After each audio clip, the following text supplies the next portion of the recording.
Hai, Assalamualaikum warahmatullahi wabarakatuh.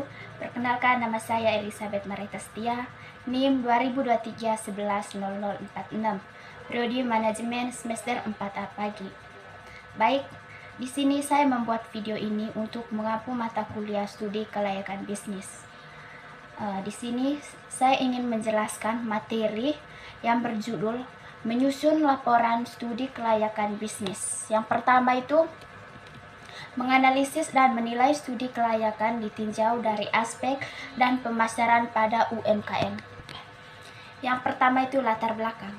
Usaha mikro kecil dan menengah UMKM ini telah menjadi pilar yang sangat penting, tetapi juga strategi dalam mendukung dan memperkuat fondasi perekonomian nasional.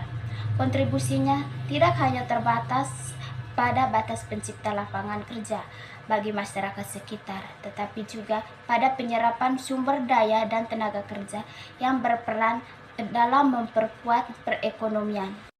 Itu pengertian.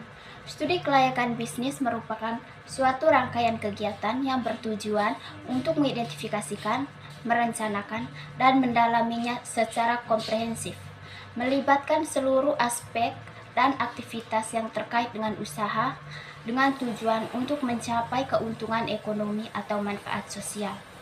Studi kelayakan bisnis bertujuan untuk memberikan landasan keputusan yang jelas apakah suatu usaha layak atau tidak untuk dijalankan.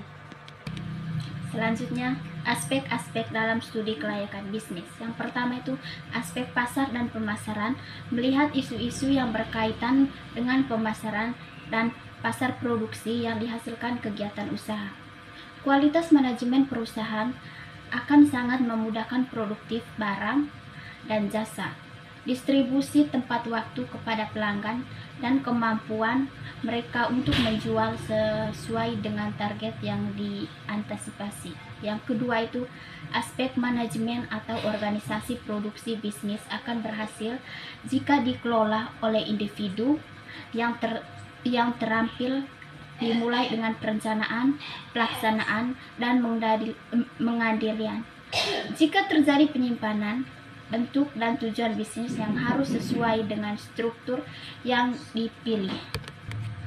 Selanjutnya, komponen analisis pasar. Yang pertama itu segmentasi pasar.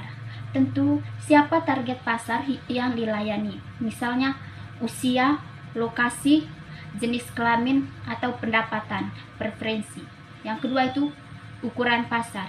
Tentukan seberapa besar pasar untuk produk jasa UMKM tersebut. Yang ketiga tren pasar.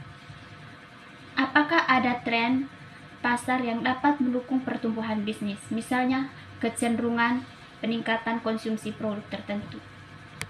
Analisis persaingan.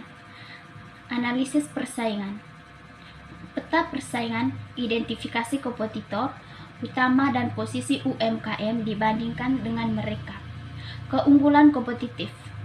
Apa yang membedakan produk jasa UMKM dari kompetitor? Harga, kualitas, atau layanan.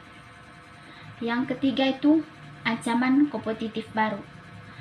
Apakah ada potensi ancaman dari pemain baru di pasar? Aspek pasar, strategi pemasaran. Yang pertama itu penentuan harga. Bagaimana harga produk atau jasa ditentukan dan apakah sesuai dengan daya beli pasar. Yang kedua itu saluran distribusi, di mana bagaimana produk atau jasa akan dijual, offline, online, atau keduanya. Yang ketiga itu promosi. Metode promosi apa yang digunakan untuk menarik pelanggan? Jika itu yang dihasilkannya, apakah lewat iklan, media sosial, atau diskon? Yang keempat itu branding. Bagaimana mereka UMKM dibanding dengan diposisikan di pasar? Kesimpulan yang pertama, berdasarkan analisis pasar UMKM memiliki pasar yang cukup besar dan terus berkembang dengan peluang untuk menjangkau lebih banyak konsumen.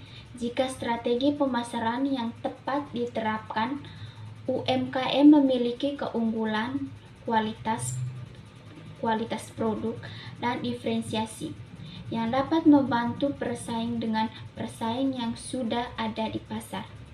Dengan penerapan strategi pemasaran yang tepat, seperti penentuan harga yang sesuai, saluran distribusi yang efektif, dan promosi yang menarik, UMKM dapat meningkatkan daya dan mencapai pertumbuhan yang berkelanjutan. UMKM memiliki potensi untuk tumbuh dan jangka panjang, asalkan dapat terus berpartisipasi perusahaan, pasar, dan kebutuhan konsumen.